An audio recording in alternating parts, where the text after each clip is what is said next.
नारायण जी के पुत्र हुए ब्रह्मा, ब्रह्मा के पुत्र हुए वशिष्ठ देव, उनके पुत्र हुए शक्ति जी, शक्ति के पुत्र हुए पराशर, पराशर के पुत्र हैं महर्षि वेदव्यास, जिन्होंने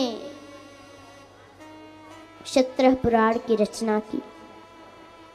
लेकिन फिर भी उनके मन में शांति नहीं थी, उदास बैठे थे। कहीं से नारद जी ने देखा आए और बोले, पराशर्य महाभाग भवतः कच्चिदात्मना परितुष्यति शारीर आत्मा मानस एव वा। हे पराशर नंदन, आप उदास क्यों हो रहे हैं, क्या बात है?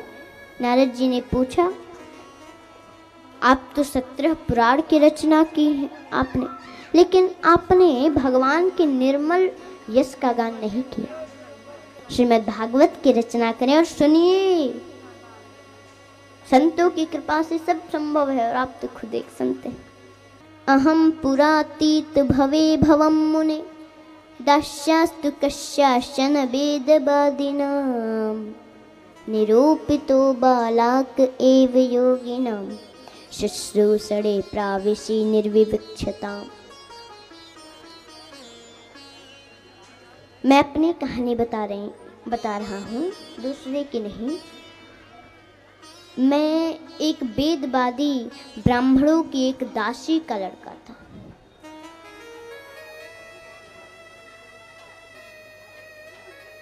मेरी अवस्था तो 5 वर्ष की थी, लेकिन जब मेरा जन्म हुआ था तो मेरे पिताजी मर गए। तो मेरे पिताजी जब मर गए तो मेरी माँ मेरे जन्म की खुशी मनाए कि मेरे पिता के मरने का शोक मनाए। किसी तरह दाह संस्कार गांव के लोग किए और मुझे माँ ले करके संतों के पास आ गई। मैं वहीं पला बड़ा।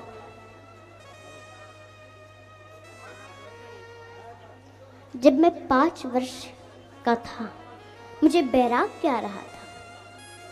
मुझे ऐसा लगता था मेरी माँ मर जाती तो ठीक होता। मैं वन में जाकर भजन करता। संत आए थे, कुछ कथा कहते सुनते, और जो उनका जूठन होता भोजन में छोड़ते, उसे जो पंडित जी थे वो पाते थे। हम पूछे क्यों आप ये खाते हैं? बोली ये शीत प्रसाद है। नारद जी ने कहा कि मैंने कहा मुझे भी दीजिए, और मैं भी पाता था। जब वो लोग जाने लगे, मैंने जाने के लिए कहा। वो लोग बोले भी तुम्हारी माँ जिंदा है, वो मर जाएंगी तुम्हारे बिना, मत चलो, और मंत्र दे दिए और वो लोग चले गए। अब मैं सोचता था मेरी माँ मर जाती। तब तक एक दिन दूहने जा रहे थे, शाम का समय था। रास्ते में सर्प ने उन्हें डस लिया और उनकी मृत्यु हो गई।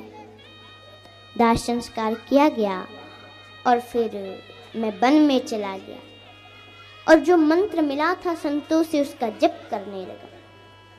नारद जी ने कहा मैं भजन कर रहा था, उसके बाद पूरी दुनिया प्रलय में चली गई, तो मैं भी उसी में खत्म हो गया।